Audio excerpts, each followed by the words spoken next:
Great. Thank you so much. So ironically, I'm actually, thank God, at a simcha now, at a wedding. And as Rabbanit Michelle mentioned, I am coming up close to God willing, my own wedding. And it's been a very interesting process studying Masechet Yevamot with that context, because as much as it's not one of the Masechtot that we might think of that's immediately relevant to the marriage process and the halachot that we refer to now, in the way that Kiddushin or Gittin or our new upcoming Masechet Ketubot is, there still was a surprising degree of resonance for me learning this Masechet. And in particular, I really noticed themes of, and I have been hearing these mentioned in a lot of the other words that were said tonight. Notions of continuity, lasting impact, implications, and consequences of interpersonal relationships, especially marriage and family. And it feels very fitting to be speaking sort of in this transition, this bridge between Yevamot and Ketubot for this reason. As Ketubot continues and elaborates on these concepts of responsibility and legacy when it comes to family and relationships. So my fiance and I have been meeting with our Maseder Kiddushin to learn all about the Ketubah and the wedding ceremony, and working on personalizing it while balancing integrity to halakha and tradition with making sure it represents us and our values honestly. And if you're not familiar, the Ketubah is distinctly unromantic. And we're in the process of beginning to learn about it now, our next Masechet. It might surprise someone who has never seen it before. It's this peak moment of a couple declaring their love and their devotion, and yet we're so focused on these nitty-gritty legal responsibilities, monetary guarantees, and fine print insurance policies, so to speak. And the system seems to be expressing a sentiment perfectly articulated by Dr. Ayelet Hoffman-Libson in her thorough introduction to Masechet Ketubot. She says, halakha doesn't leave emotions as something free-floating, but wants to concretize the emotional relationship through legal obligations. And this is something that's characteristic of Jewish law as a whole.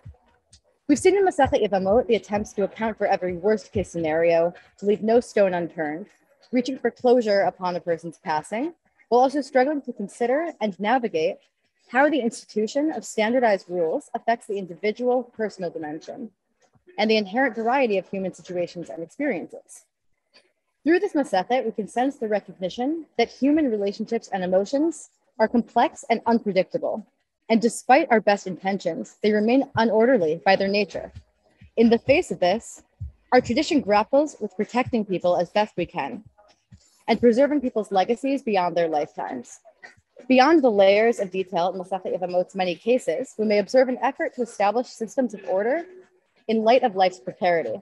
This is something that I've been hearing echoed in the Divrei Torah so far. In particular, Rabbanit Michelle was pointing out this idea of trying to end up with a legacy of shalom, of peace. And we really see this. I found this in particular in the anecdote about Nechunya, the well digger's daughter, who falls into a well. And when Hanina ben Dosa is told of this or asked about this, he seems very confident that she'll be okay. He responds the first two times, shalom, she's at peace. Specifically the word shalom.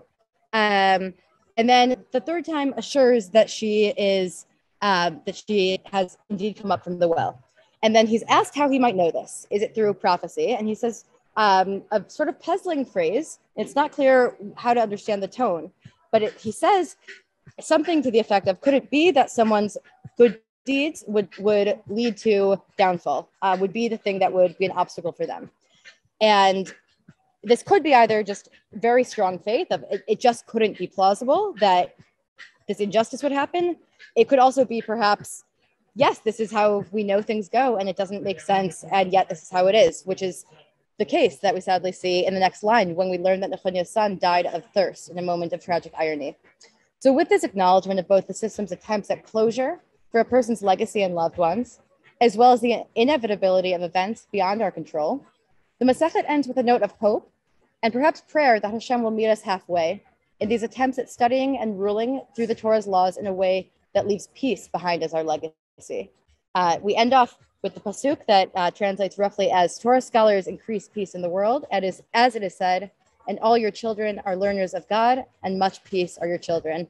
Ken Hiratzon, Yashar Koach to all the Mesayimim Mesamot.